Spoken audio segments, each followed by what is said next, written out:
Good day, everyone. This is the day 3 for SCF1.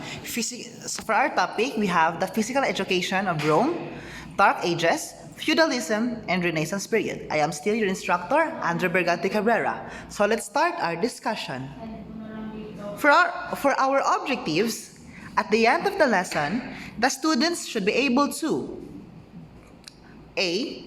First, identify the different contribution of each country in the development of physical education. Next, determine the importance of each country in the development in the field of physical education. Last, illustrate the cyclical development of each period in the field of physical education. Now, for our first topic, the physical education in Rome. Roman people are great and well-disciplined army with great leaders brought about the grandeur of the Roman Empire at the time when almost all of Europe was under its influence. So, if you look back on our last topic between Greece, we have the state the state of Greece where it is called Sparta, to which there are also a good military people, diba? So in terms of, if there's a term in physical education, citizen. The citizens who love physical education for military training, it is the Romans. The Roman citizens, they are fond also of military training tulad ng sa Sparta. In terms, ulit ako. Anyway, so let's proceed. Next, army life was considered important to the Romans and considered health as important only for military life as their physical activities. Romans were influenced of wealth and material, and the most outstanding cause of the fall of the Roman Empire was due to moral decay and physical deterioration. So I think if you look back on the history, there is a war between Rome and other countries, but the great fall of Rome is due to moral decay and physical deterioration. Moral decay means parang nawawala na sila ng moral and they tend to look back on their skills without thinking that they are still human. Parang they think that they are really superior among others. And also, physical deterioration. So, because of their, somehow, sa technologies nila and their armory, their weaponry, and also their military skills and trainings, so they think na masyado na silang magaling, and then they tend to relax sometimes, kaya hindi nila na ma-maximize yung trainings nila. So, also, if you look back on the history of Rome, there is this great Colosseum or the Colosseum in Rome, to which doon nakakaroon ng mga gladiator wars, kung saan yung mga gladiador or yung mga gladiators nakakaroon ng competition to which sinusugal nila yung life nila. So, para sa kanila, the physical education is parang entirely pang-defense lang sa sarili nila because they do a lot of military trainings. And to give a distinction about Romans love blood and excitement. That's why at their time, they built the Colosseum and they brought up the idea of gladiators. So yun siya. So let's proceed. Now, the physical education during the Dark Ages. During Dark Ages was the fall of the Roman Empire during 476 AD, which the land that is experienced glory and grandeur. They were Teutonic barbarians, wherein tribe people were lived a life characterized by much physical activity, were strong and healthy. Actually, itong Teutonic na something is parang period kasi to parang period kung saan sikat yung mga barbarians. Yung mga barbarians, they can also be considered as yung the gladiators because parang hindi sila takot pumatay, parang it's normal and it's okay to them na pumatay ng tao for fun and excitement. So now, during the Dark Ages, the fall of Roman Empire, nagkaroon din ng during the Teutonic invasion, rather. So yun yung tamang term pala, the Teutonic invasion. So during the Teutonic invasion, we have two major movements developed during the Dark Ages.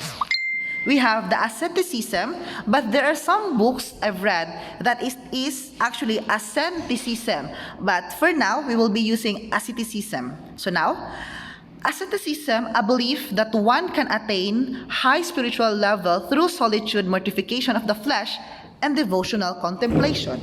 So the other term for this asceticism, it is a belief that the body is sinful and must reside on the spirit or soul that is pure. Kasi yung sinabi ko noon sa previous video na there is a tawag nito, discrimination kung saan if you train for physical education, if you train like halimbawa sa Greeks, they do gymnastics naked, from the word gymnaso, na naked. So, they think na dahil naked sila, parang ina-expose yung body. For the Greeks, it's okay kasi parang normal lang yun sa kanila. And then they tend to show how physically fit they are. But during this period, if you will be seen na nagte-training ka without clothes, you will be considered as sinner. And you will be considered na sinner mismo yung body mo. So, you need to reside more on your spiritual well-being. So, para mas better sa kanila, na you will only focus on your intellectual and spiritual well-being. So, yun yung sa asceticism. Now, in the scholasticism, a belief that most essential items in one education, that life is development of the mental or intellectual powers. So, same pa rin siya almost sa asceticism, na they are considering that intellectual people is powerful people. So, I think that philosophy is still acceptable up to this day. So it depends upon how you're going to interpret that based on your own words and based on your perspective or point of view. So let's proceed. So now, in the physical education during the age of feudalism, a system of land tenure based upon the allegiance and service to the nobleman or lord for protection. Fifth, the lord who owned the land. Vassal, who let out the land to subordinate. They had to work the land, but they will share a profits, called serfs. Serfs, they were much attached to the land that they can be transferred with the transfer of vassals.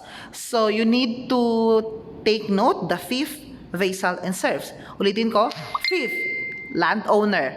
Vassal, subordinate ng landowner, tapos sila yung nag-share ng kanilang kita sa mga serfs.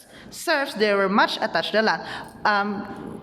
I don't like to say na serfs is yung slave kasi it is not slaves naman. Parang sila yung, kung baga, tawag ano gadya, nakanang mag-ano ka sa lupa, tapos inyong sakahon ang lupa. Tawag ano. Basta, I forgot the term for that. It's so Bisaya kasi. But anyways, that's the term for that. You will be given a piece of land and you will work for it. You will gain profit. Parang, I mean, feudalism. So yeah, you get the idea. You'll get the idea eventually. So let's proceed to the next slide. Now, during the feudalistic times, the son of the Lord had two choices: to train for the church and become a member of the clergy, or to enter the chivalry and become a knight. Ang choice na yan, hindi siya para sa lahat. Sa anak lang yan ng Lord, or kung sa ngayon pa landlord. So now, the physical education played a major part in the training for knighthood. Kasi pagiging knighthood, yung pagiging knight, so I mean, if you want to become a knight, you will undergo a lot of training who can be somehow physically draining. So, yeah, that's it. Now, for the physical education during the Renaissance period, or from the word Renaissance, it is the rebirth. The revival of learning which brought about the dignity of a man and the renewed spirit of nationalism. I believe that good physical health promotes learning and rest recreation were needed by the body after study and work. Necessary for health, preparation for warfare, and providing recreation for the wealthier classes of people. So dito actually sa Renaissance period, di ba noong Teutonic invasion, medyo humina yung involvement ng mga tao sa PE unless you will undergo knighthood.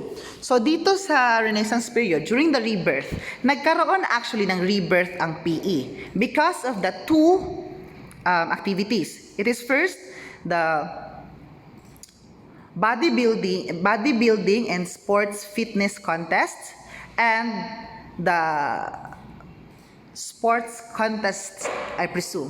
So I will be tackling that soon because I will be researching about the book. I mean, I need to research and I need to find the book kung saan ko yun siya nabasa. Basta, just stay put. Anyway, so let's proceed to the next slide. Okay, for your activity, on a yellow pad, identify the possible strength and weaknesses of each period in the field of physical education. And do advanced research. Write the contributions of the following people who developed in the field of physical education: Thomas Denison Hood, Clark Hetherington, Jesse Bancroft, and Jacob Rice. So that's it for today. Goodbye.